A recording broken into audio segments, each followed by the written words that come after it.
Hello there. Thank you for joining us for another episode of Canada's Movie and TV Hosers. I'm one of your hosts, Gregory Barron. With me is my lovely wife, Christine. Hi. And here's our star of the show, Fluffy Kitty. She's cozy. Yeah, she's been a little bit difficult, but she's doing better now. She's okay. So this is a show where we talk about all the things in fandom that we love, new and old, movies, TV shows, streaming, trailers, different types of books. And if you enjoy... Hold on. I'm going to break down the show for you. And so what we're going to do is, first we're going to review a couple of trailers from this week. Yeah. And then, Christine, you're going to do your Star Trek Picard Season 3 finale review. Yeah. Which I haven't watched. I'm going to review Evil Dead Rise that I saw this Scary. week. Just new this week. We're both going to review Star Wars The Mandalorian, because we got the finale for that as well. Also, I reviewed the first 2 episodes of Barry for Season 4. I did a review for Mafia Mamma that I'm including in this episode. Florida Man on Netflix, 7 episode limited series. I'm reviewing the first episode of Beef on Netflix. Hopefully for next episode I'll have the whole series watched. And then if there's time, I'm going to review a Star Wars book. So, that's breaking it down there, dear. Yeah, and please like and subscribe our videos. We appreciate it. Yeah, that would help us out. You can also leave a comment on anything that we talk about. We did get some comments there, some nice stuff. One person even suggested something for us to watch, so we can look into that. Okay. So let's. Hope it's not on Apple, because we don't have Apple TV. I'm seeing more and more Apple TV Plus I know, stuff. we don't have that one. I looked into or it here. Paramount. I looked into it here in Canada. It's $8.99 a month. Yeah, I already do Apple music. I already Yeah. subscribe to that every month, so it'd be a lot. Giving a lot of money to Apple. I'm not really a big fan of Apple. Like the rest of the world seems to be as well. Anyway, growing their empire, but we don't have Apple TV, and we don't have Paramount, but a lot of it's on Crave. That's on Paramount. Yeah, or Picard Prime here in Canada. I've been watching Picard on Crave. Because the biggest thing really on Paramount Plus is Yellowstone and their spin-off stuff, and Yellowstone is on Prime here in Canada. Oh, Yeah. okay. But I don't think we get the spin-off ones of 1888 and 1923. Oh, we don't get them? I don't know. I don't know. I I don't haven't watch been Yellowstone, so I didn't watching bother to check out the spin-offs. So let's get into it right away.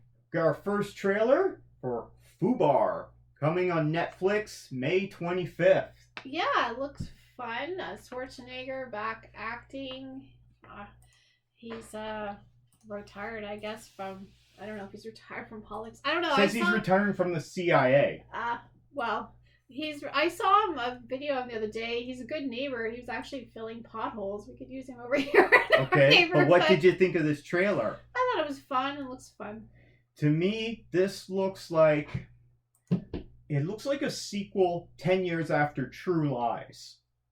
The movie True Lies from in the 90s, it's not right? 10 years after. It's like 20 something. It would be... After. Yeah, 30, I don't know. but in True Lies, he had like a 16-year-old kid, so this would be 12 years She's later. 28. And and they comment that he's 65 in this. I don't think he's 65. I think he's way older. He is.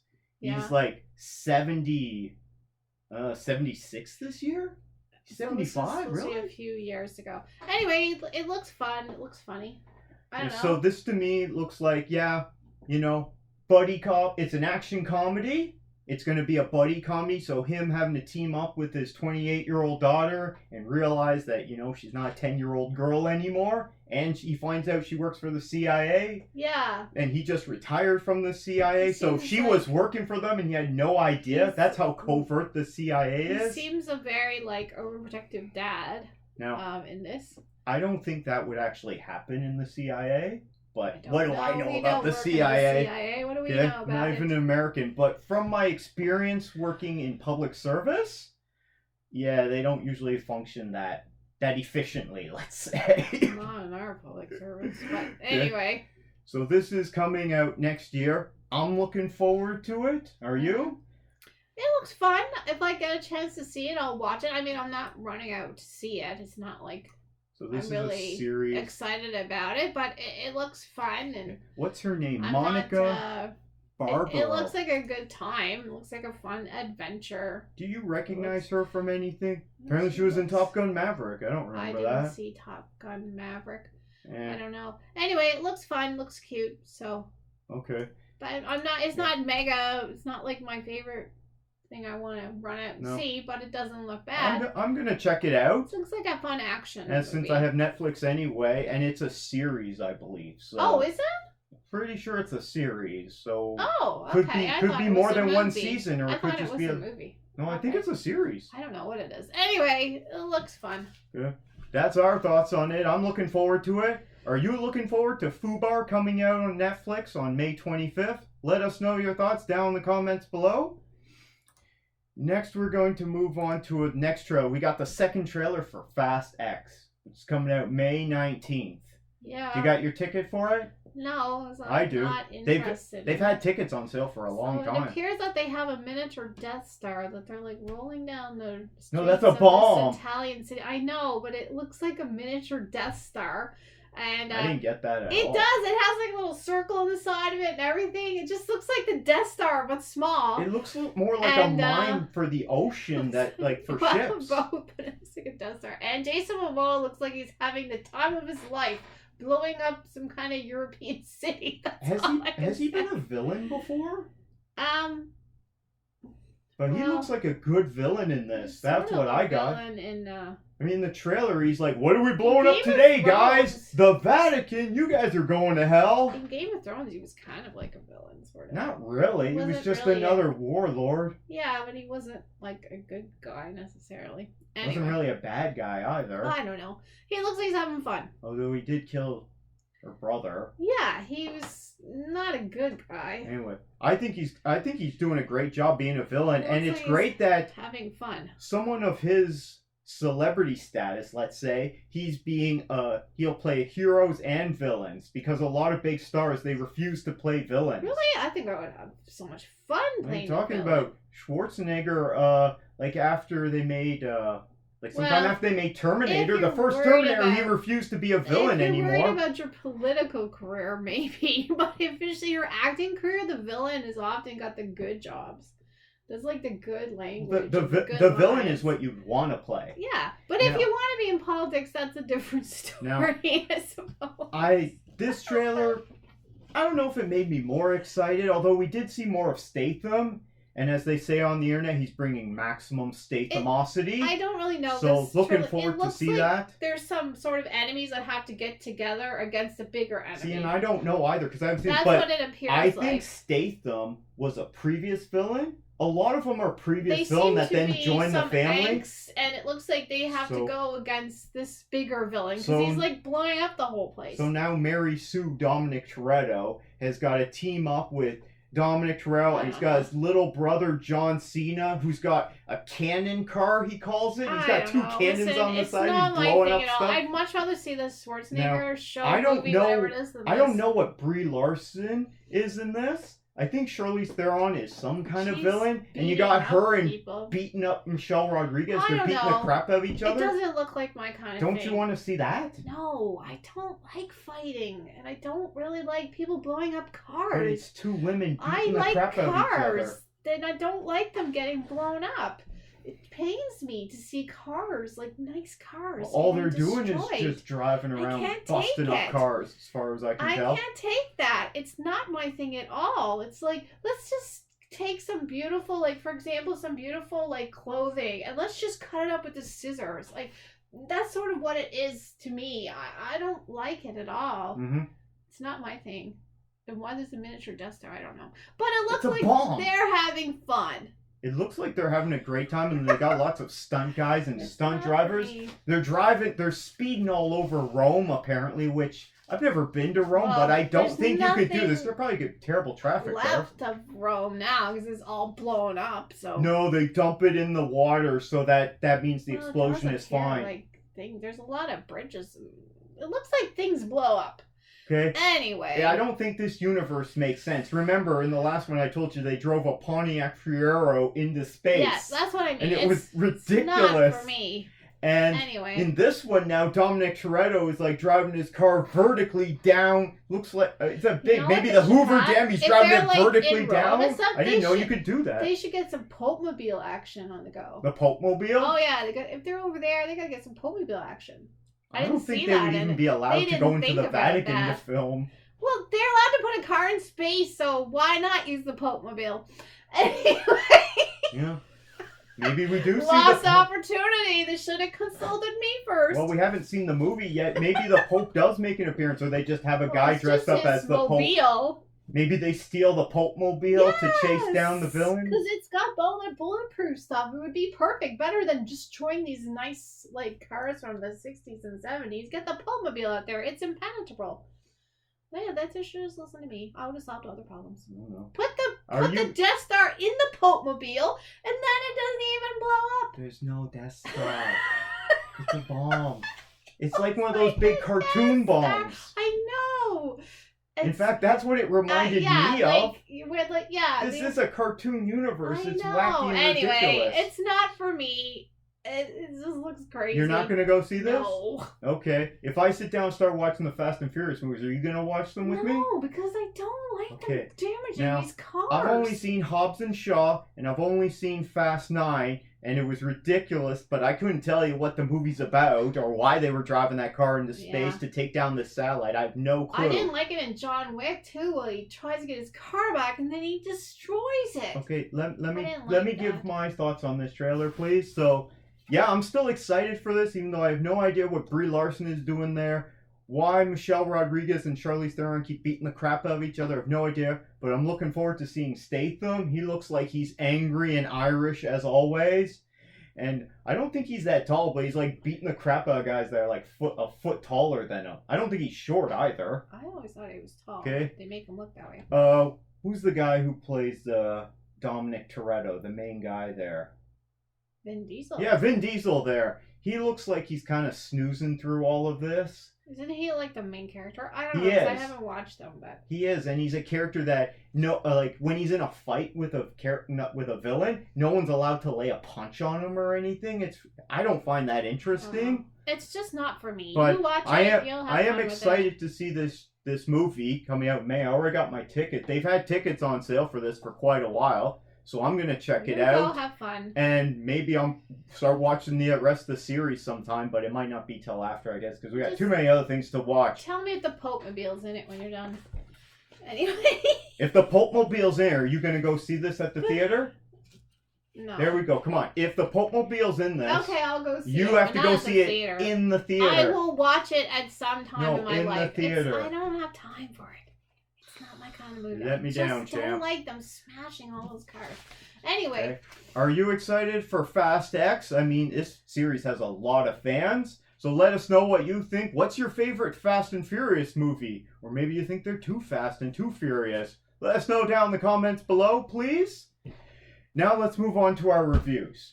Okay. You can start off, dear. We got Star Trek Picard Season 3 finale. What episode number is it, do you know? I had to watch 3 episodes because I was away and it comes out on Thursday. So I watched 3 episodes. Mm-hmm. And, yeah, there's still, some of them are some disappointing things. And I was trying to figure out, what don't I like about it? I didn't like of course, I talked to you before about the language that... LeVar Burton's there's swearing in Star Trek. She doesn't swear, but she says really stupid things. She says another really stupid thing. You said even Picard was swearing. Picard swore, but then he doesn't. And Riker's swearing? He doesn't swear anymore. Well, Riker's kind of a crazy old man now. But I was trying to figure out what I don't like about it. Well, they don't seem to care when they leave someone behind. And again, they left more people behind in this. Spoilers. They this is a spoiler review. Raffi and Seven totally behind it and don't seem to care about them again. Well, they're not Next Generation crew. Anyway, they also make it out. This episode is episode 10 of this season. I'm talking about basically episode 7. It's called The Last Generation. 8, 9, and 10. Yeah, so surprise, surprise, like I said, they do a whole Battlestar Galactica thing. Mm-hmm. And they go find the old ship, and the ship that they end up using, I think they wasted the other ships. I think they could have used some of the other ships and used Seven and Raffi and had them in the other ships, but they didn't. All they did was Geordi's like he's got that old car in the backyard that he's been fixing up, over these years. Is it Voyager? And no, he's got the Enterprise D, the fat one as they call it. They keep on saying which it's one's the the fat Enterprise one. D? Is that the Next Generation one? It's the one that they destroyed. So he's in got Next Generation? I don't know. In a movie, I don't know. It's the D one. I don't know. I can't keep straight. But they keep on through this whole series. They've complained about the D and said she was the fat one and stuff like that. I think that is the Next Generation one. It definitely is their ship, but I don't remember when it got destroyed. Anyway, Geordi's got all the parts, and he's got her there, and she's almost ready. And of course, they have to get in that, just like Battlestar Galactica, because it can communicate with the other ships. Because of course they all communicate, and so the big enemy. We were trying to figure out who this big enemy is. We have the changelings, and then the sun. So it was a cool concept, I suppose. I'll give it to them. The idea was that instead of Picard having that neurotic syndrome that was going to kill him, and that's supposedly how he almost died in the end, it wasn't. It was remnants of being Locutus a Borg. That really was the problem. Oh, yeah? So when he had a kid, the kid inherited these remnants. And this had never happened before because the Borg doesn't procreate, right? They just assimilate. So the whole idea was they needed to get his son because they needed him, and they also needed Picard's body because they took the pieces of the Borg that were in Picard's body and they put them in every transporter. That's what they were using the changelings for. It was the changelings and the Borg team up. And they put in the transporter, so every time someone used a transporter, they switched out their genes and put these Borg genes in them, which was a cool idea. Every time you use the transporter. Yeah, they put these Picard genes in everybody. See, there's a reason why Mel Brooks didn't trust that beaming, I know. And then his head got put on backwards. McCoy never liked the transporter. So what happened was it was only in people under the age of 25, because that's when your brain stops development. So when they finally did get a hold of his son, spoilers, then he can somehow communicate with them all and turn everyone under 25 into a Borg person. Okay. Without that thing, they just turn into Borg. Which was interesting. Nanites? No, it was like they actually replaced whatever Picard got from the Borg, they put in everybody. And the old people had it too, but it didn't affect them. Because it was only the young people. So all the young people turned on them and took over Starfleet. That's the idea. But there's a few issues with that, because the Borg don't operate like that. Wait. That makes no sense. How would Picard pass it on to his son, okay? Because what, in his sperm? Because it would have to come from his mother, from Crusher. That makes no sense. It supposedly, somehow, whatever it was, they never say what it was. I think it was urinotic syndrome, but it wasn't, apparently. This is the thing. So they put this DNA change in, but the thing is, they were able to turn them all Borg by a message that they sent out. And the Borg were talking way too much. The Borg were talking like a lot, saying a lot of things, and using communication channels to talk. But they don't need to because of the Borg. They're all connected. Why would they? That was like, I don't think it would have worked turning them all into Borg by just a signal for one thing. And but apparently the changeling had super duper science and were able, I don't know. And the changeling just sort of melted away. They killed the main changeling and then they just like got rid of all the changelings somehow. That sounds like very lazy the writing. The changeling thing just kind of dissolved all of a sudden. It was like a big menace, and then and the main changeling woman that was being threatened, it didn't make much sense who was threatening her, because it turned out it was just a Borg changeling team up. But the Borg were only really one Borg ship left, and it was really decrepit, and all the Borg were dying, and there was only the Queen left, and she was all decrepit. I don't know. It was a push. And the thing that I really didn't like about it was some of the dialogue. Deanna and what's her husband, they talk about Riker. hipsters being where they live. And old school hipsters then in like the they're 20 complaining that 5th they're or living 24th in century? like a hipster place. Yeah, I didn't like a lot of the language. Like I said before, these like talking about concrete and stuff, and the language was stupid a lot.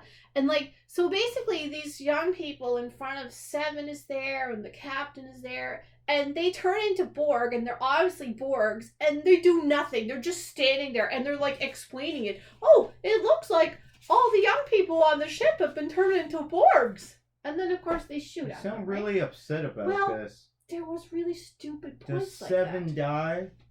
No. Oh, The phew. grumpy guy I was afraid they were going to dies. kill off Jerry Ryan. The grumpy guy dies. I don't know who that is, so I don't care. Yeah, the grumpy captain. So you seem really upset. You didn't enjoy this? No, it was kind of cringeworthy in some of these. So worst series ever? Um, Because this is the end of it, isn't it? yeah. This last episode was called The Last ruined Generation. Something. There were some things I did enjoy. Okay, here is the big treat. Okay. Who do you think came back as a guest appearance? I don't know.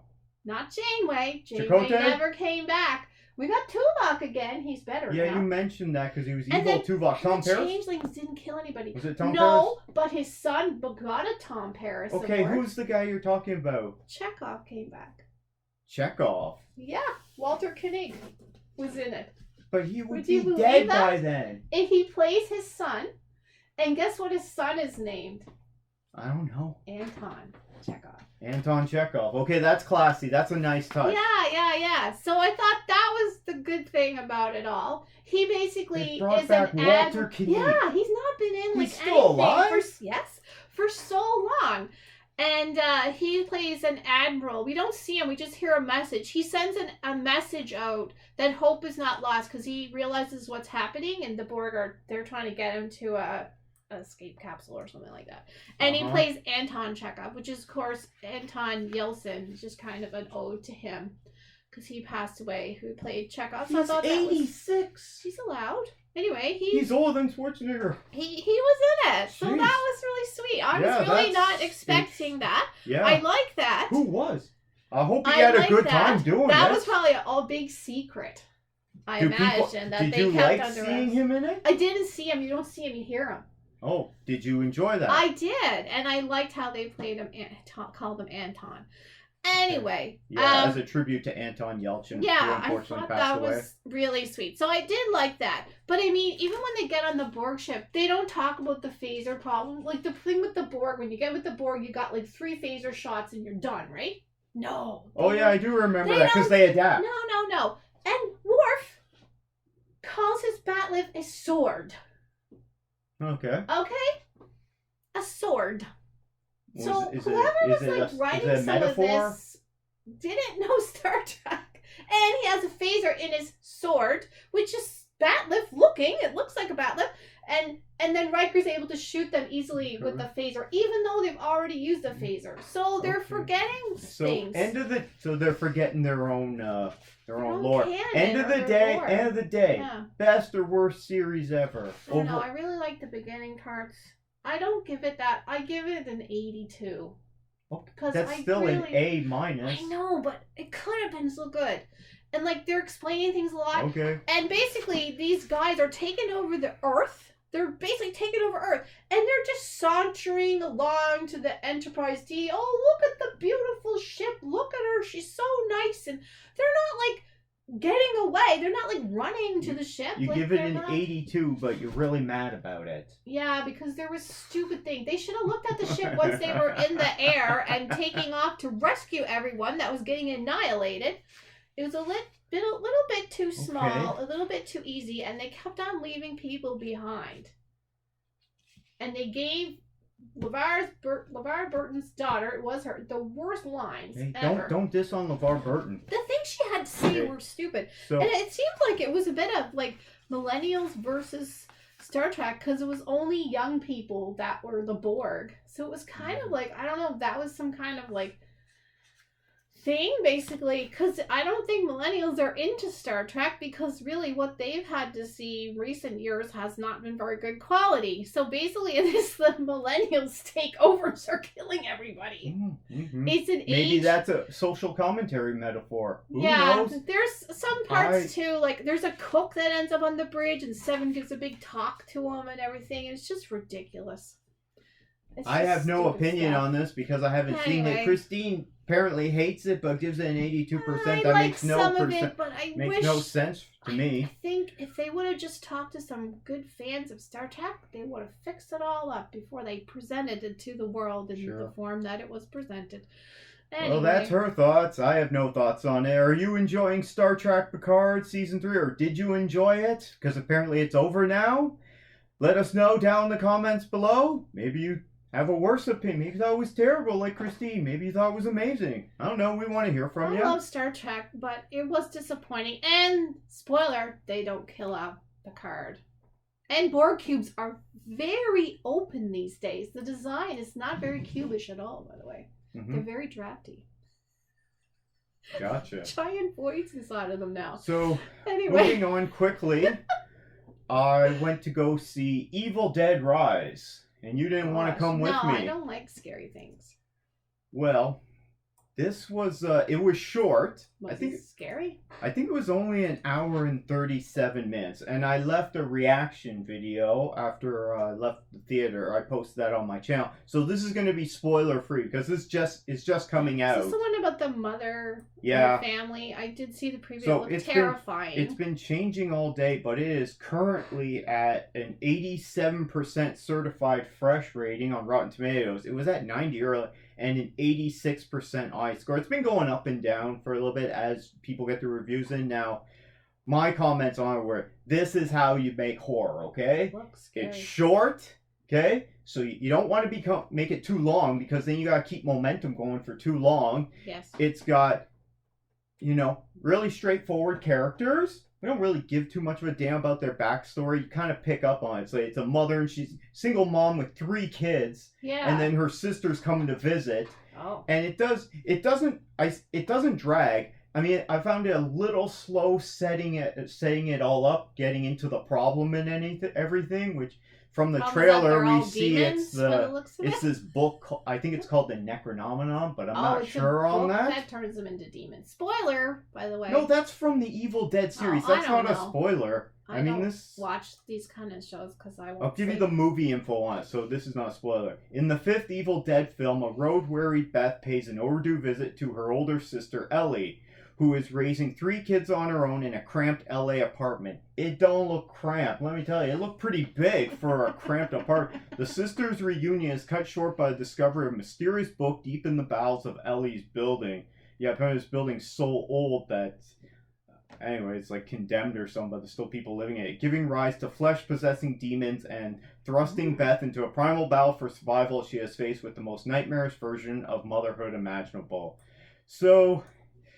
it's got lots of creepy tension, okay, like very creepy setting, because it's an urban decaying background in this old crappy building that is like mostly empty. Would have made more sense if they would have made it. And everyone's gonna be moving out soon anyway because they're demolishing it. Oh. Okay, that's essentially the premise of it. Okay, so it's an urban decaying background, so it already looks like crap and it's creepy and dark and everything. Yeah. And then you introduce this, and so then you get the Evil Dead. And it's kind of like you haven't seen any of the other movies, but it's kind of like a possession, I guess. Right. That's what it looked like in the trailer. And you get some really interesting cinematography, like where things are askew and everything. Right. And you get the blinking light in the hallway and that. And then you get some drone shots in it that's quite interesting. So, and then there's stuff that's happening that's quite scary. And there's lots of blood. There's a lot of blood in this. Pretty gory. And then it goes right back to creepy tension. It's like, wait a minute, what's going to happen? And it just always keeps doing that. That sounds good. And it's not, I didn't find it was trying to get you with jump scares, okay? It's like something terrifying is happening, but we're not trying to get you with a jump scare. That's how I found it. So, this is a really good, fast-paced action horror, and it's got some really gory horror in it. So fans of the franchise will like this. I'm not a huge fan of the Evil Dead franchise. This is Sam Raimi's franchise, I believe. Oh, yeah. That's how he made his name.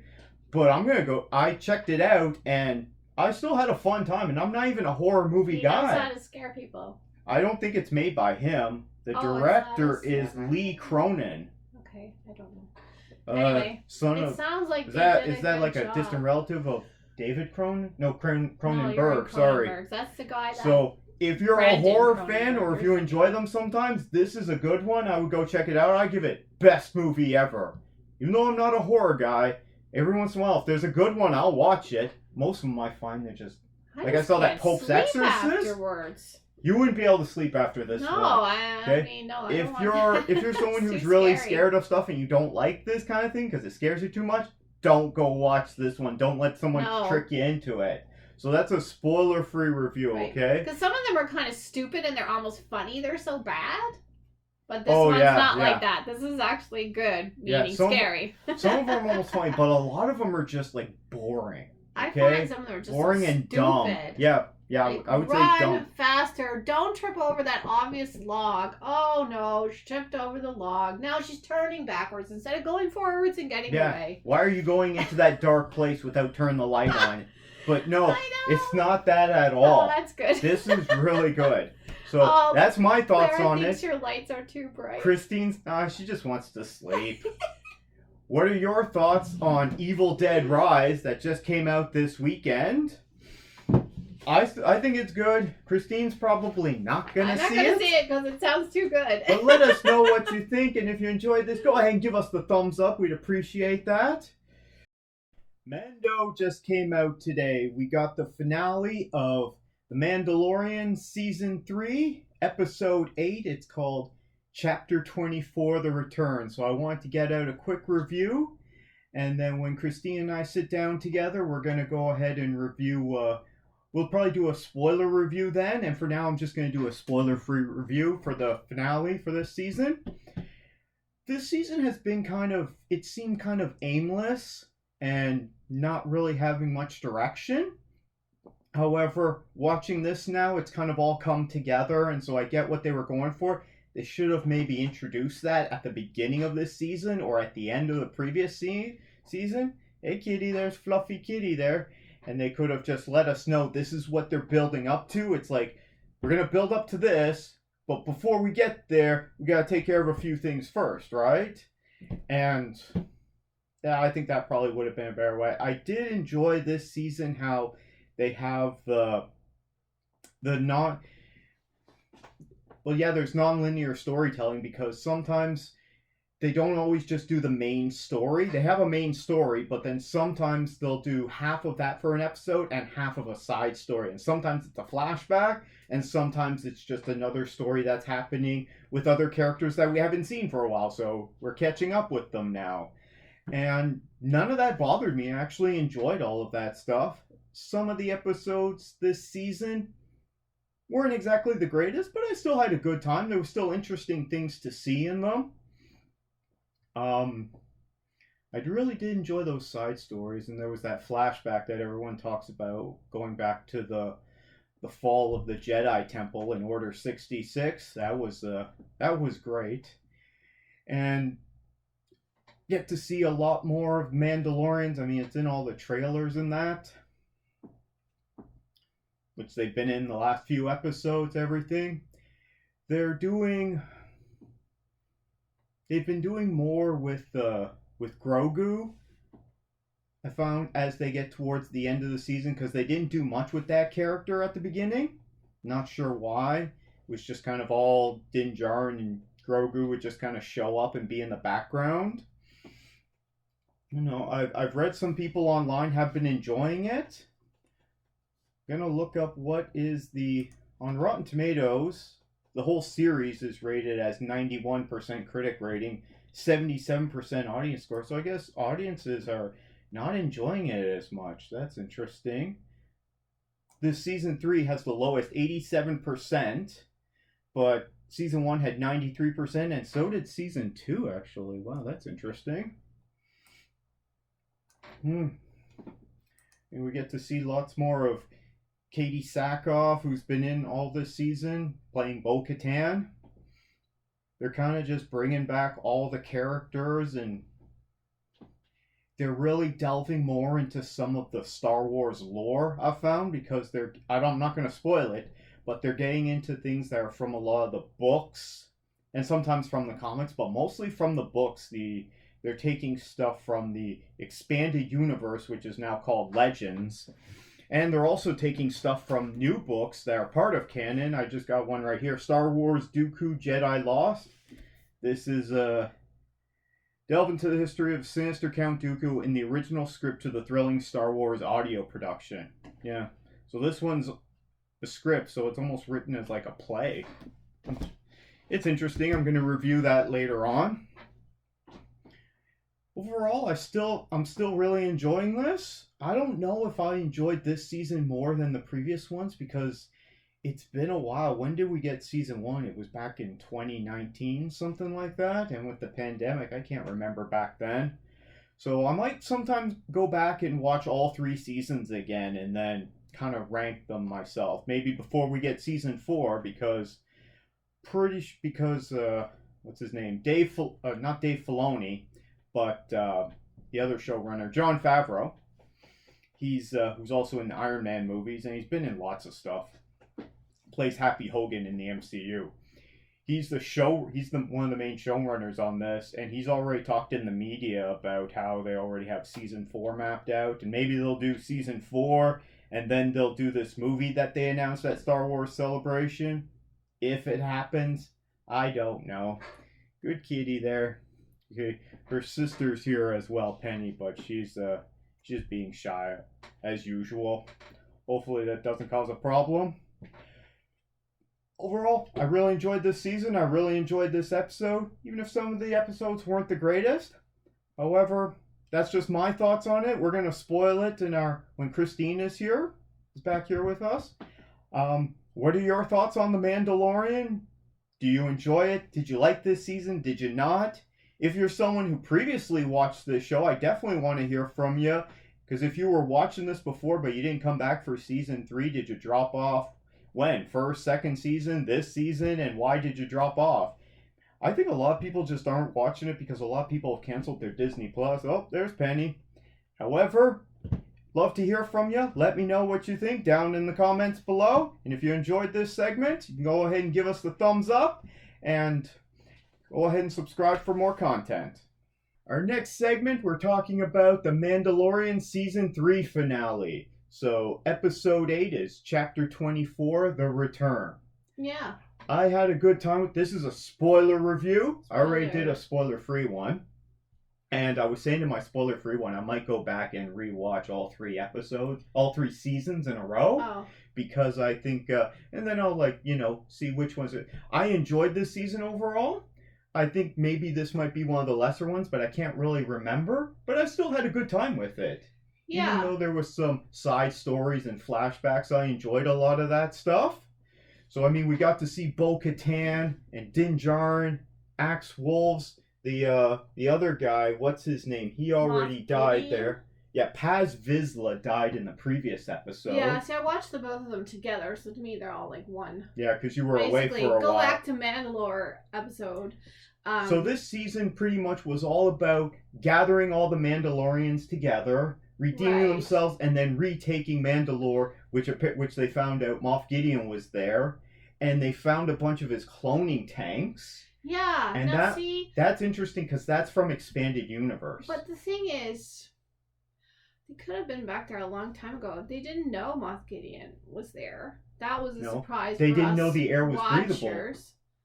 They could have just sent a little droid out there a long time ago. That's the fault with the whole thing, is that they never really tried. And even, I don't know, and I think they were too busy fighting amongst themselves because you got. And when Din Djarin and her went there, like they knew they could go there, but they never saw, the Empire never came near them when they were there, which is also weird. At first, until they got closer to their base. But they would have known they were coming. Oh, I'm sure they got them on sensors but then a little bit. They could have gotten rid of Din Djarin right there and then. You know what I mean? Maybe they were setting that trap. I just think it was a little bit easy. It was little bit easy to get rid of Moff Gideon and just crash a ship into him. Why did they have to crash the ship too? Why didn't they take all their ships? They had a bunch of other ships. They could have fought all those TIE fighters too. And also the guy Axe Wolves there, he flies his jetpack up out of the atmosphere to the ship. And it's got a really good jetpack there, I guess. They do have good jetpacks. I mean, we don't really know. To fly out of atmosphere? Yeah, it's Star Wars. Yeah, Star Wars. They could probably do that. But, like, the fact is that was just that one little base in that one little spot. Mm-hmm. It's just a little bit easy. It was a little bit easy. Of course. It's Star Wars. It's for kids. Him, I think.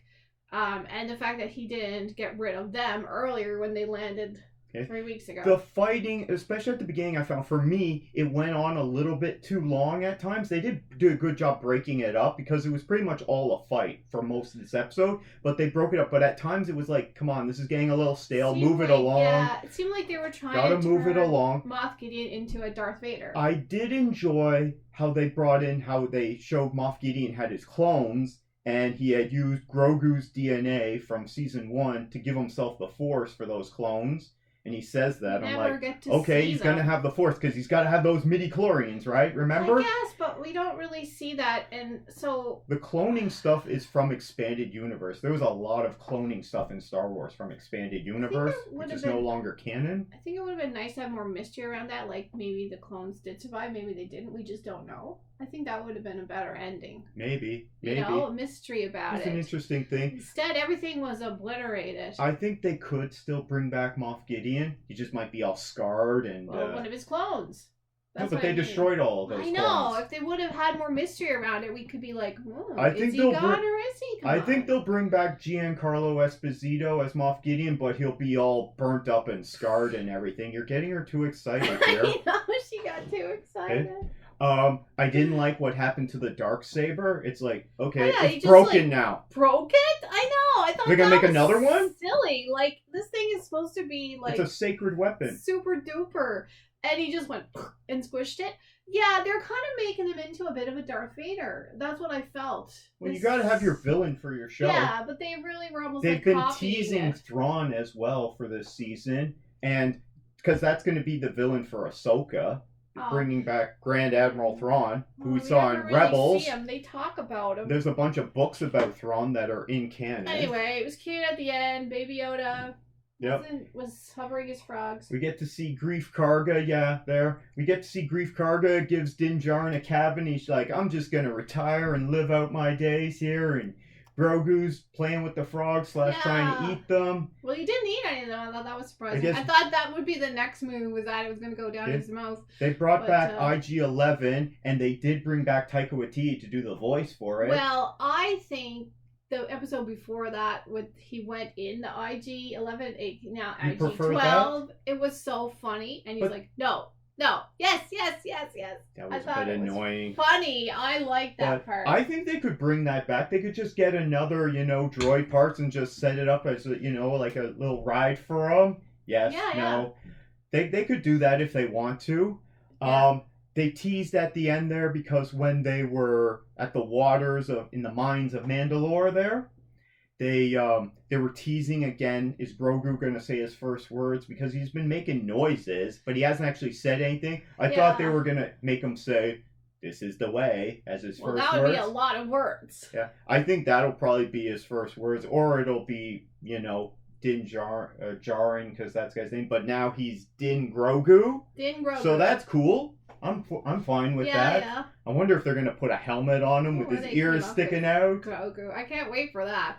But anyway, there's cuteness factor still, and he did his Yoda flips there. Yeah, you gotta have the flips. Okay, anything to do with the Force and the prequels, you gotta have flips. Yeah. Okay. They took out those Praetorian guards there, Moff Gideon's Praetorian guards. Yeah, I think it was just too easy. I think the whole thing was just too easy to get rid of Moff Gideon. I think it was just too simple. Anyway, you think they wrapped it up too fast? Kinda, yeah. Remember, it is a TV show. It's not a movie. Even though they're putting a lot of money into it, it's got great production values. But there could sort of been like he got away again, or the clones got away, or somebody got away. Mm-hmm. I just think it was a little bit too complete and too easy. I like how IG-11 is now the new marshal for Navarro, and they're rebuilding Navarro. They're building like this town. As they expand the town, they have this great cityscape on this like lava planet. It's like the Wild West. Hopefully, they don't have like steam wells or geysers or anything coming up in the town area. They probably do. No more lava, or they'll build some Star Wars tech to stop that. Force fields. Yeah, ray shields. It's all about the ray shields. They had some ray shields in these past couple episodes. Yeah, and again, no railings.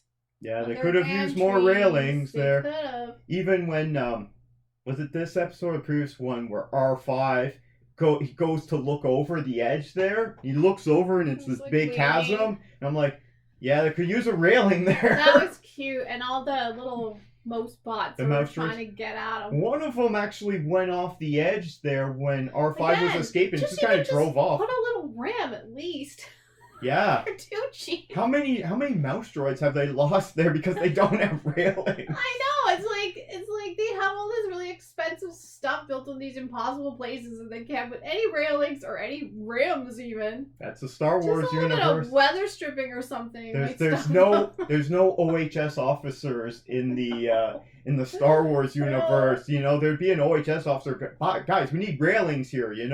Hey, if you're getting into a fight with that lightsaber, put some of that Beskar armor on. You gotta keep your hands, right? Or it would have made sense if they just had shields everywhere. You know what I mean? So you couldn't fall. Yeah, but that's expensive, right? Like air curtains, but instead shields. All they need is a little rim there. All you need is like a 10-centimeter rim on the edge there. A rim with with bright coloring markings. Yeah. Like bright orange or something. Aha, don't go past this. But this has become a trope of Star Wars. It's like black on black. So of course you're gonna walk off the edge. We didn't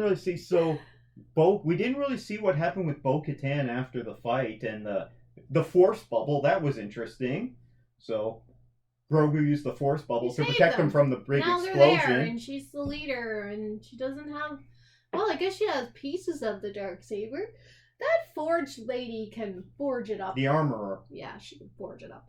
Yeah, she was cool, and she got in on the fight, and she was hitting everyone with her blacksmith hammer. I was thinking at the time, she really needs to start passing that information along there. She's the only one that knows how to do it. She shouldn't be putting herself in the fight. At least we got more women in this, because you got Bo-Katan, you got the armor, you got that other mercenary that was teamed up with Axe Wolves. They should protect her like she's the queen or something, because she has all the knowledge. None of the other ones know how to do any of that. They need more Mandalorian women. Okay? Well, but they always need more women in the Star Wars universe. There's lots of women. We just don't see their faces because they got helmets on. You can see their form that they're wearing. Well, we see the other one that was teamed up with Axe Wolves. I don't remember what her name was. There's quite a few, but you can't see them because they've got helmets on. Anyway. Overall, I really enjoyed this. I'm giving this series a best series ever. What kind of rating would you give it? Was this the worst season for you? Best season? No, I think this might have been the best season. I was just a little let down as to how easy it was. I think it should have been harder. You think they wrapped it up too easily? They should have had more mystery. Okay, hold on. At the end. Overall... Or the Mythosaur should have come out and... At the time of this recording, or something. The Mandalorian series has a 90% critic rating, so 90% of critics are saying something nice about it. Doesn't mean they think it's the greatest. And 78% of audiences are saying something nice about it. I think that's really low for the audience score, myself. I think it's gone... Yeah, audiences are enjoying it as much, but it's gone down because it's 93% for Season 1, Season 2, and then Season 3 is at 85%. No, so this seems to be the weakest critically. Brought out all the stops. I thought we had really interesting stuff going on and great looking stuff. I just think, just crashing a ship into it, they should have... There's just a problem with them not trying to go to Mandalore previously and not realizing... this. If they would have known there was a base and they had to overtake it, that would have made more sense, right? Yeah, but they didn't know that there were Mandalorian survivors there. They didn't know anything. They didn't know that. The one sect of Mandalorian is too busy. Like, they were following Bo-Katan, and then they're like, nah, she sucks. She's just hanging out on her stone throne there in her castle. We're gonna leave and go be mercenaries. And the other sect is too busy like, you're not Mandalorians. This is the way. We don't show our faces. So they're too busy, they're too divided. You know what? I think I'd like to know. They're like the Scottish, okay? Too busy divided, okay, and fighting amongst themselves instead of teaming up. Yeah, not anymore, but I'm talking about through history, right? Oh. That's why the English were able to conquer them so much and, I guess. overwhelming force. But it reminds me of that. So it's like, so now they've come together and they're going to work together, hopefully, and they're going to rebuild Mandalore. Right. And so maybe that's what season 4 will be. And Moff Gideon comes back. Who knows? There's still more of those other Shadow Empire people out there from that council meeting. And they're still talking about Thrawn. So the Empire's trying to come back, and I think eventually they evolve into the First Order. I don't know, but I'm pretty sure that's my guess. So overall, I enjoyed this. I did too. I enjoyed it. We'll see. Maybe in the next season, if we ever get one, or the next thing, we'll see that somebody did escape from Moff Gideon's. I'm not sure what they heard, because they've been talking about Star Wars Celebration. So I think what'll happen is maybe they'll come out with season 4, and then they're going to release a movie to wrap it all up. They did announce at Star Wars Celebration we're getting season 3 of Bad Batch. I don't know if you remember. They set it up when they had all those bad guys in a circle.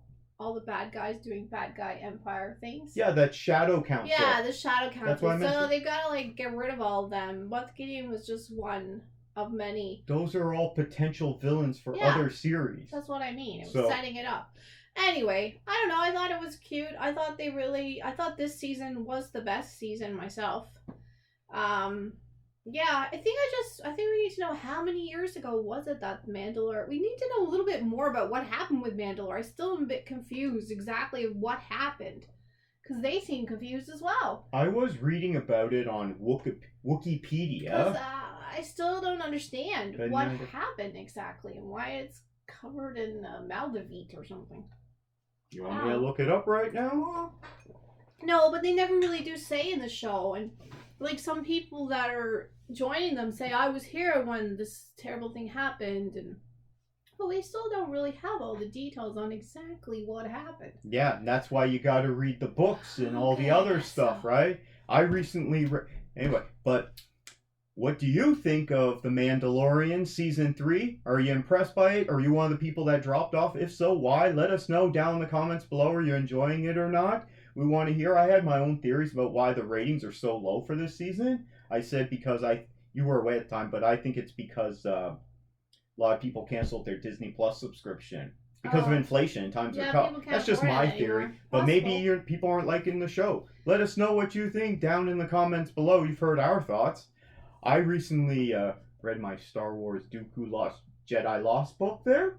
Oh, okay. Dooku one. Yeah? Yeah, so this is in canon. Yeah. I'm not going to spoil it. This is about Dooku. It goes to different time periods. And the reason why it's written as a play, because it's the original script to the thrilling Star Wars audio production. I wouldn't like a play. I've heard online that they do really good audio productions. They bring in lots of actors in that. Audible, so maybe check it out. I don't like reading plays. This would not make a good movie or a good series, okay? But it's good as a book because it expands on what we already know, and so you learn more about it. So that up there, that's Asajj Ventress. You know who that is from Clone Wars. And there's Dooku there as a Jedi. Okay. It goes through different time periods. It starts he's a Padawan, and then later on as a Padawan, and then as a Jedi Knight, and then as a Master, and later on. This is about how he becomes a fallen Jedi, and he leaves the Jedi Order. It doesn't get into how he's seduced by Darth Sidious. Okay? I think Sidious is in it once, briefly, but this is all about how he decides to leave the Order, and why he becomes Count Dooku. He takes his family title because a Jedi wouldn't have that, and so he leaves the Jedi Order. So that's really the end of the book. Right. Okay? It's all about leading up to that and why, and it's about his home planet and all this stuff. It's an interesting read. It's not the most thrilling thing, so you can't make a movie of this, but I had a fun time with it. And if you can, I'd listen to the audiobook since you love listening to audiobooks, and you can give your thoughts on it. A lot of them since I've actually talked about any of them on the show. Okay. I've read tons of them. The whole premise of this thing is, at the beginning, he sets Asajj Ventress to go through his records and to investigate so that he can find his sister, his biological sister. Okay. Because she's missing, right? And then... And what's her name? That's gonna happen Oh, again. jeez. What's her name? Jenza, I think? Okay. You have to keep track of all these characters, and it's all these hard Star Wars names. We were talking the other Jenza, day about... Dooku's sister. You were... Fluffy's gonna kill me. We were talking the other day about why...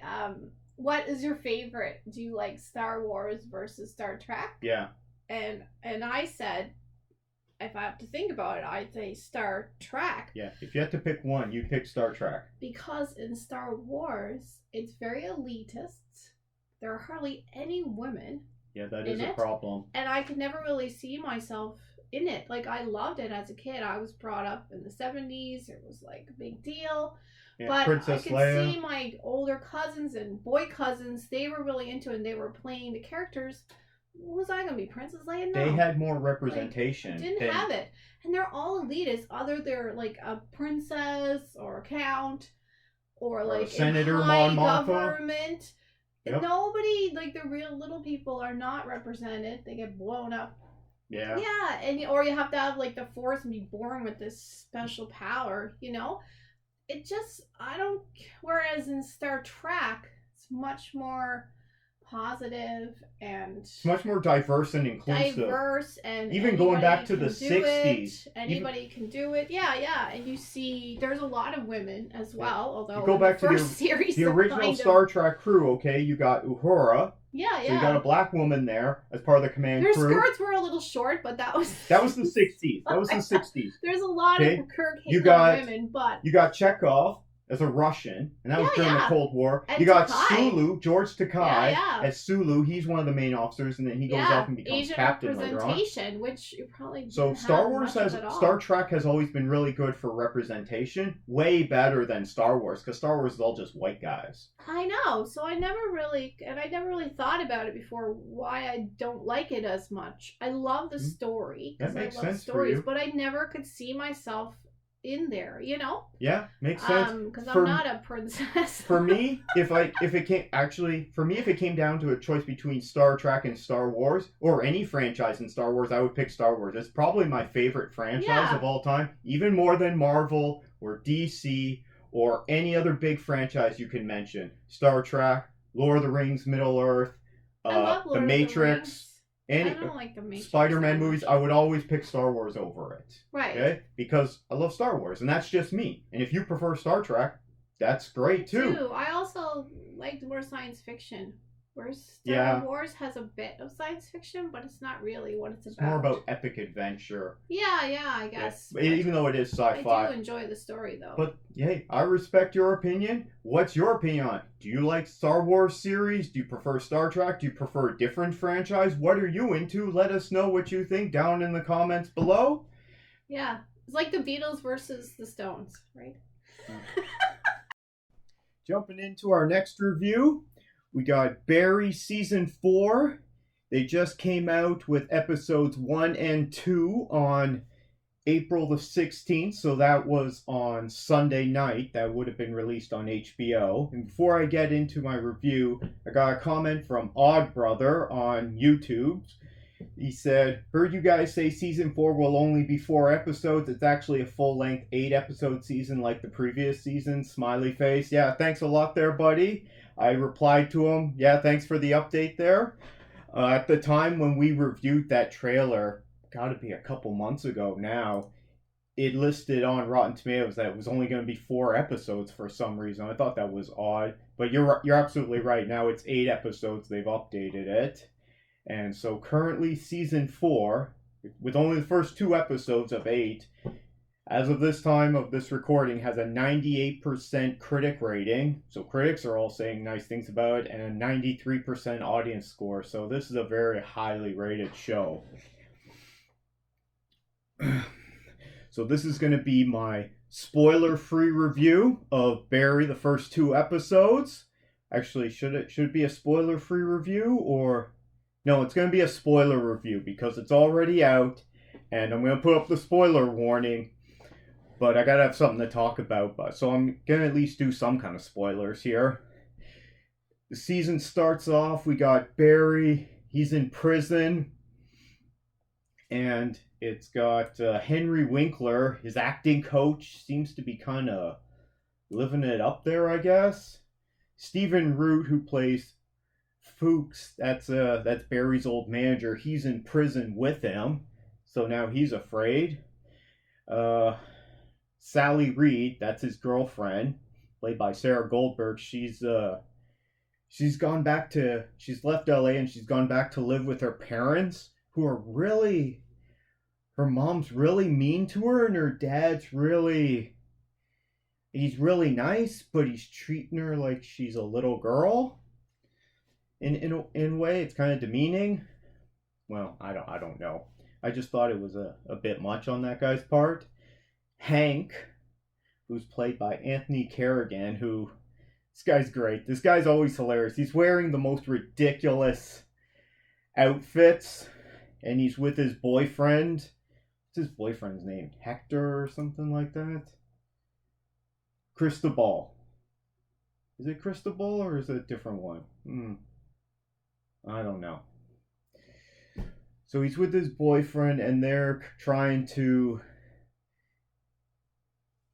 get two gangs to stop warring with each other, and then they're going to set up their own operation. So they're just kind of business as usual. They've just relocated from California to wherever they are now. I'm thinking they're in Mexico, but if I'm wrong and they're somewhere in South America or the Caribbean or somewhere else, let me know down in the comments below.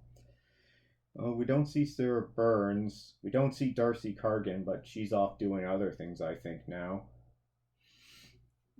So it doesn't really start off very good for all the characters in this.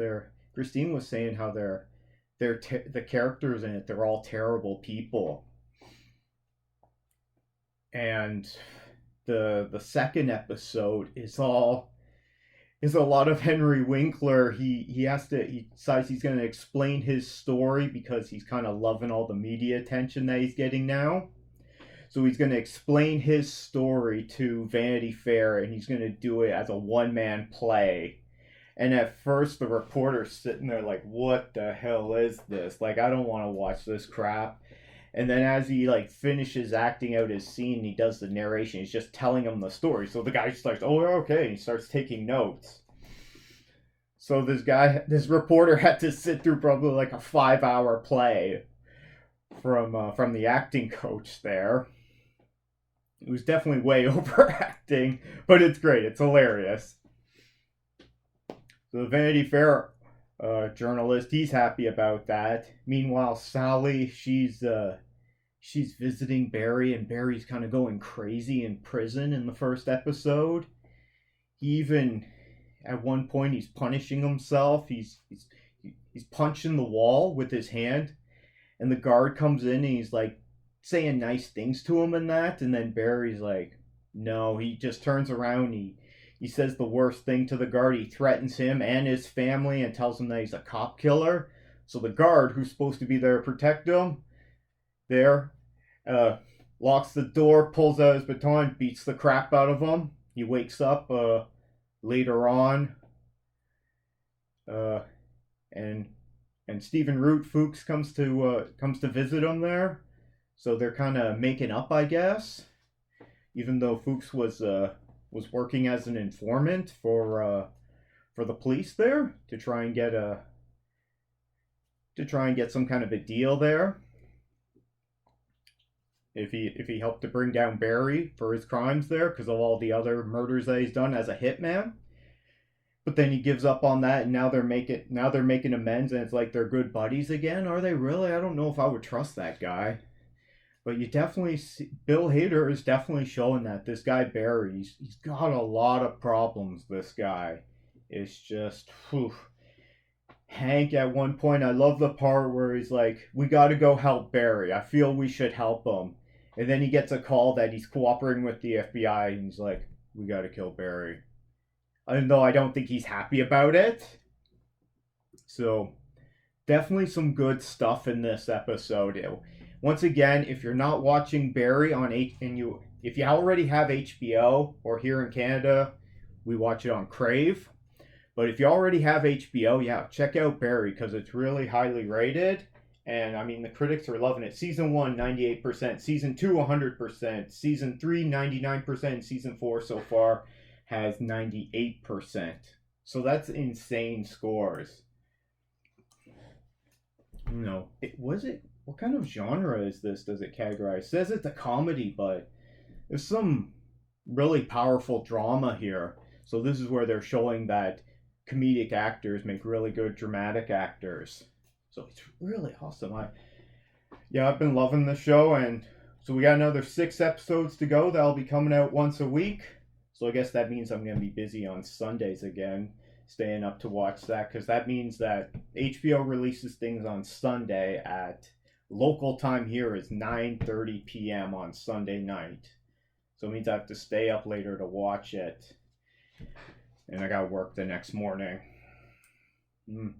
Well, that's my thoughts on Barry so far, season 4. Yeah, I spoiled it, but for people who, if you haven't watched it and you're watching a spoiler review, what are you doing, right? Go watch it first. And those were the key moments that I really liked. I really liked the moments with Hank. Stuff with Sally was great. Yeah, with all of them. The only one I don't really like is Stephen Root's character, Fuchs, there. He's not really a big fan of that guy. But that's my thoughts on Barry on HBO. If you've already watched this, let me know your thoughts. Or if you've only watched part of the series, let me know what you think of this, of Barry on HBO, down in the comments below. Be great to hear from you. Now, the other thing I reviewed, I tried to review it before, but I have to re-record it because the footage got messed up, is I saw Mafia Mamma on the weekend. I actually saw this on Saturday. There you go, kitty.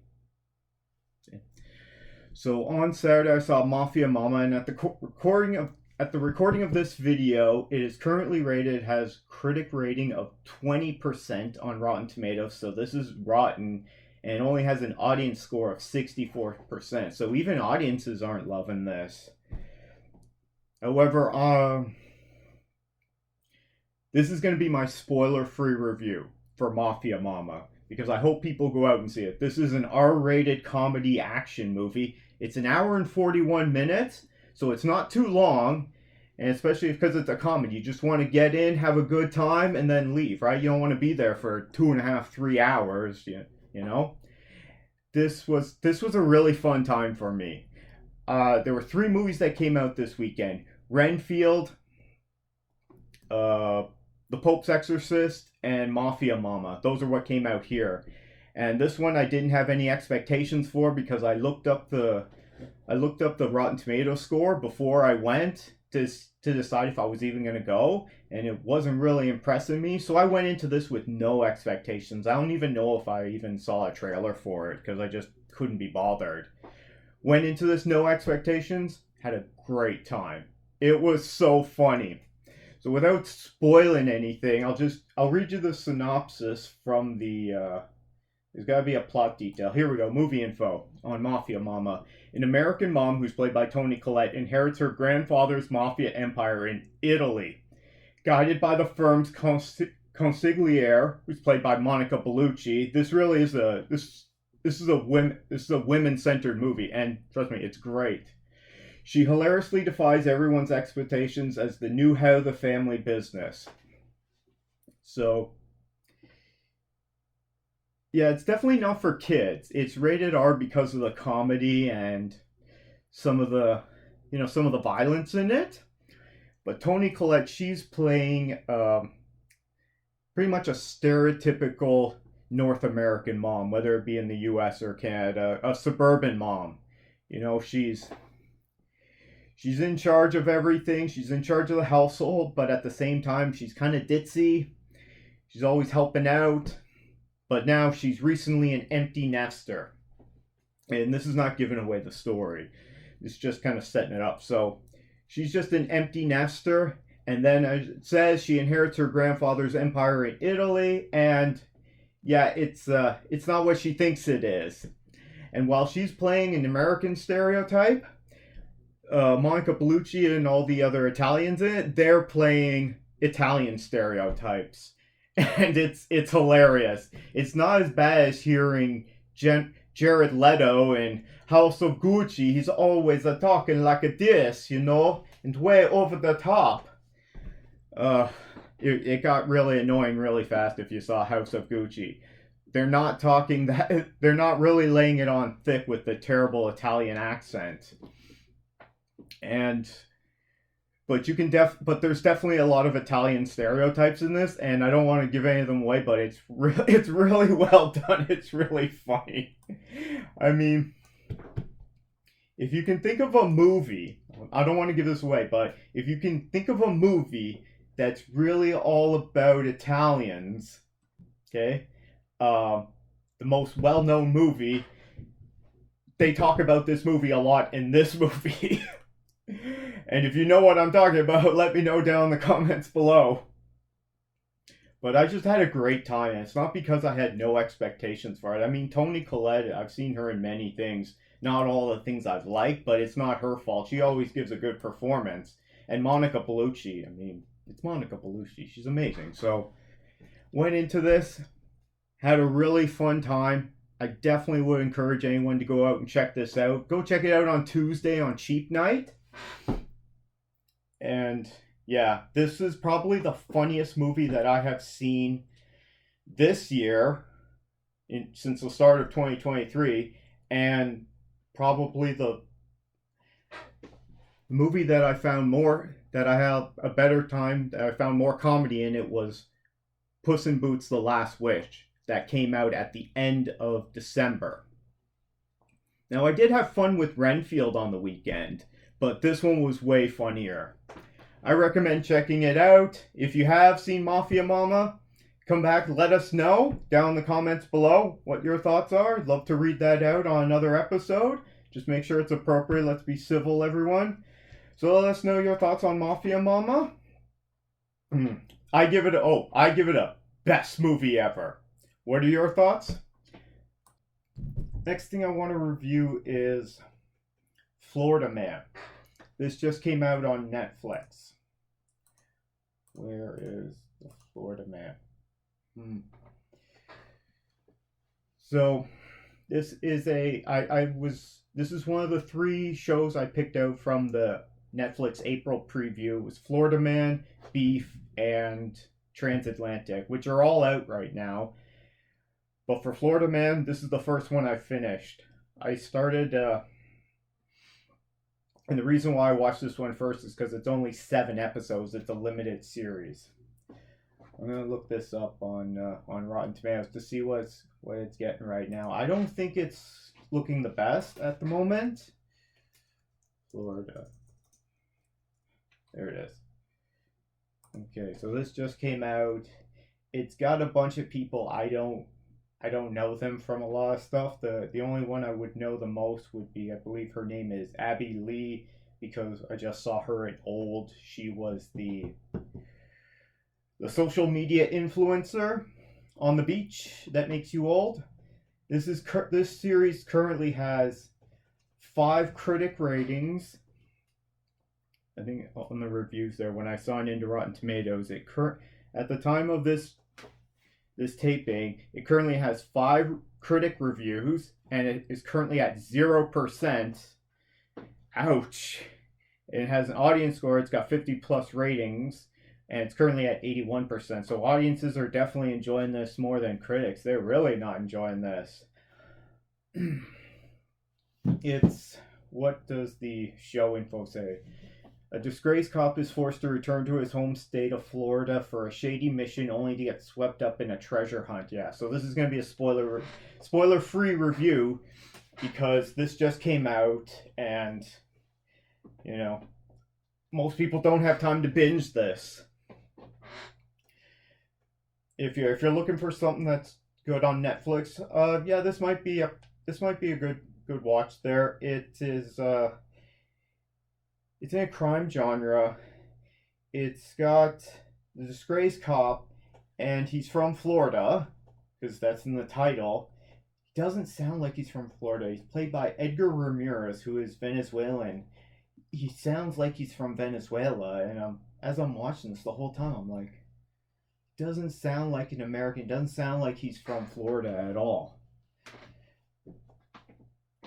Maybe I missed he was supposed to sound like he's from Venezuela, but he goes he's forced to go back to Florida. They get into a bunch of hijinks, and there's way too much going on in this. There's so many characters in this miniseries and so many different storylines. It's all quite interesting, but it's very convoluted. You need to have a simpler storyline. I'm wondering if this would have been better as a movie, even if it's a Netflix movie or a theatrical movie. Could have done this maybe in 2.5 hours, taking out some of the storylines, some of the characters. Didn't really need them at all. I mean, Clark Gregg is in it. Is it Clark Gregg or Greg Clark? I always get that wrong. Where is it? It's not on this list here. He's not even in most of it. I'll check on IMDb. Clark Gregg. Okay, I was right the first time. So you might remember him. He's Agent Coulson from the Avengers. So he's in this, but he's not really that tied to the story. He's just kind of parallel to the story. He's very loosely tied to it, but he provides the comic relief, and he's great. The whole time, he's doing a great job providing the comic relief. Let's just say his character has a bad trip to Florida, and you're going to want to check out and see what happens there. Some of the performances were okay, but there was a lot of interesting stuff in there. It definitely kept me entertained and it kept my attention. But as it got on, I was like, wait, it's just too much to keep track of. I was like, wait, why is this happening again? How did they find out this? What happened before that? I just found it way too convoluted. But having said that, I did have an okay time watching it. I don't know if it deserves a 0% over best or on the internet rating system, best or worst. I'd give it a best limited series ever, I guess, because I did have a fun time watching it. Oh. I don't know what more I can say on that one there. It's yeah. I watched this one after I watched the first episode of Beef on Netflix, and this is getting really good scores and really good critical response. According to, for season 1 of Beef, it currently has a 98% certified fresh critic rating on Rotten Tomatoes and 88% audience score. So pretty much everyone is saying nice things about it. Even if it doesn't mean they think it's the greatest, they're saying they enjoyed it at least somewhat. I watched the first episode of Beef, and so if this is a season 1, if they're doing more of this, I have no idea at this point. Okay, Ali Wong and Steven, this is also a spoiler-free review. I'm just reading out the, no, where's the show info? No. Of course, it's not here on the page that I'm on.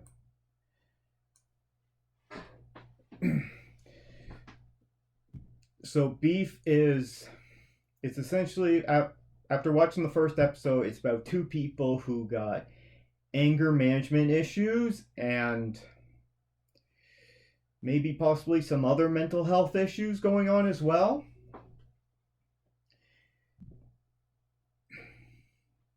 Essentially, Stephen Young's character and Ali Wong get into kind of a road rage incident in the first episode, and things are just not going well for them in their life, and it just kind of spirals out of control.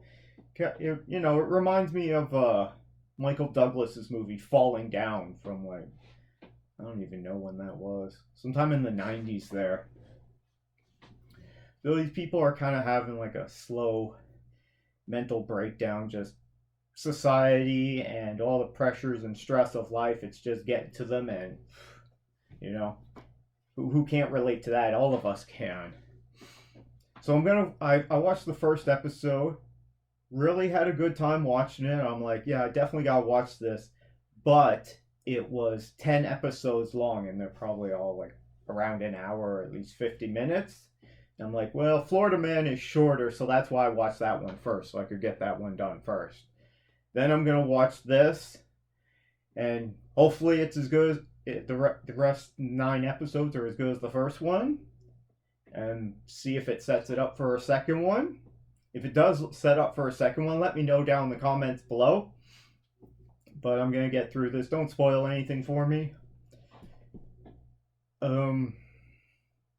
Yeah, I'll probably review this on the next episode. Has anyone out there watched Beef, or have you finished watching already? Have you started it? Does it get better? Does it get worse? Let me know what you think down in the comments below. And I'm gonna come back to this once I finish it, but I just don't have like 9 hours to set aside in one day. That's why I don't like the binging model. The weekly model that other streaming services such as Disney and HBO has understood this for a long time. Amazon's into the weekly model as well, but Amazon also will release like a couple of 2 or 3 episodes at first to try and get people to jump on board. If the first episode isn't the greatest, they'll release 2, so it's like, we'll watch the next one if the first one didn't hook you there. Which, that means they need people that can really hook you on the first episode. Especially with so much being available now, if they don't hook you on the first episode, why do I want to keep watching this show? And that's why they released that 2 weeks ago. Only 37% of people who watched Rings of Power on Amazon actually finished watching it, because their marketing was everywhere. So they got a lot of people to check it out, but only 37% of them actually finished watching it. I guess I was one of the suckers who did that. It wasn't the most fast-paced narrative, and me and a few other people, the Harfoots, were like, oh god, jeez, I'm so sick of this. Except for the song that they did on the Harfoots. That one song was good, but the rest, I'm like, just move it along. Come on, we don't need this. What else do I have to review? Talked about Mafia Mamma. That was a good time in the theater. Florida Man. It's pretty good. It was better than it was bad, so it had some fun stuff in it. Beef. I'm in for it. And also Transatlantic came out this weekend, but I haven't gotten to that one. I haven't even watched the first episode yet. I'm going to finish watching Beef first. Then I'll get to that. It's too much new stuff to watch right now when Netflix releases their stuff on the binge model there. Because then I got to watch so much right away. Was looking at the box office for this weekend. They currently have the Sunday projected, so for the whole weekend it still says Super Mario came in number 1 at the box office in North America, 87 million, and everyone else was way below that. Pope's Exorcist, which opened just this weekend, 9.2 million. That ain't that great. Nothing really big opening up other than Super Mario Brothers movie. However, we're going to be getting... What are we getting soon? Guardians 3 is going to be coming right at the beginning of May. Do we got anything? Okay, so that was this weekend. I got 3 new movies that came out this past weekend. Renfield, The Pope's Exorcist, which I didn't really care for, but audiences are enjoying it. So, and if you enjoyed that movie, let me know. And what did you think of it? What did you like about it? Just because it doesn't work for me doesn't mean I want to take your enjoyment away from you. And then we got Pope's Exorcist, and then we got Mafia Mamma, which I saw on Saturday, and that was the best one for me. We're getting Evil Dead Rise. So the trailers look quite good for that, and it's only an hour and 37 minutes, so people will show up for that if they're showing up for the Pope's Exorcist. And if it's really good, people just keep going, because people always show up for good horror. Guy Ritchie's The Covenant. I don't know if that's even coming here. That's not going to open to very much. What else we got? Are You There, God? It's Me, Margaret. Maybe that'll make a lot, but I doubt it. Big George Foreman. I don't think that'll be a big opening either. These are just my predictions. I mean, I hope they're all great, but even if they're great, doesn't mean everyone's going to go see them. Chevalier. Beau is Afraid. I'm not even going to go see that one there. That's a That's a movie by Ari Aster. So the next big movie that could be coming out would be Guardians Volume 3. And now, Christine, how can people get in touch with us? Okay, they can find us. They can email us at CanadaMovieTVHosers@gmail.com. You can submit topics or any comments you want to give us. You can also find us on Twitter at Canada Hosers, and you can find there all our new episodes and updates. You can find Gregory at St. John's Critic, and he talks about all his movie reviews and that kind of thing. Mm-hmm. And pictures of our stars on there. Oh, yeah. Oh, she has to cover her eyes up again. And if you want to let us know you're talking about us on Twitter, use the hashtag CanadaHosers. And please like and subscribe. Yeah. Anytime someone leaves a comment or gives us a like or more subscribers, that always helps us out. Before we go, I got some people are being nice to us and giving some good reviews. It's this. So Sean on, this is all on YouTube. Didn't receive any emails. So Sean on YouTube commented, thanks, buddy. And also he subscribed. Can you review the movie Coherence? It's my favorite low-budget film. I looked up the trailer for it. It looks pretty interesting. Heard about it. Can we watch it? Do we have can we watch it somewhere? I'll have to look into it. That's our tricky thing. We have to make sure we can watch it because we're a little bit limited So here. it's from 2013. It doesn't have any names in it that I recognize. It's got a 7.2 rating on IMDb. Netflix? That's what we're going to look into. Okay, we'll watch it. I watched the trailer for it, Sean, so thanks for the suggestion. We're going to check it out to see if we can watch that. And then apparently it's a low-rated sci-fi. I like the sci-fi stuff. Sorry, not low-rated, low-budget sci-fi movie. And it's only an hour and 29 minutes. I'm in as long as it doesn't cost me Gregory's always in if a ton to rent. Yeah, we'll try to watch that. So thanks for your comment, Sean. Appreciate it. What do we got here? Oh, I've been hearing from, I'm probably gonna butcher this name. I apologize. Linda Magagula. Sorry about that. I think you definitely butchered the name. Magagula. Okay. Says I have mixed feelings for Back on the Strip. Remember we reviewed the trailer with Wesley Snipes and Tiffany Haddish about those old guys who want to be strippers again? So they're back on the strip? Yeah. I think it looked funny. So she has mixed feelings. I really miss Wesley Snipes as action star when he is kicking butts, shooting, and lots of beatings. And I think this way you're just going to get to see his butt, not kicking butts. Okay. I asked her, anyway, I don't think he's supposed to be dancing yet. And then she also replied, because I asked her if she was going to go see it. So, give it a shot. So, thanks for your messages there, Linda. It's not like an action movie. It just looks like a comedy. And if you see it, go ahead and come back and leave us a comment somewhere. What else do we got here? Oh, yeah, I was commenting. I got a couple messages from Mike Schleicher. Okay, that's probably... I think you're not saying that right. Yeah, well, that's how I'm pronouncing it on my show.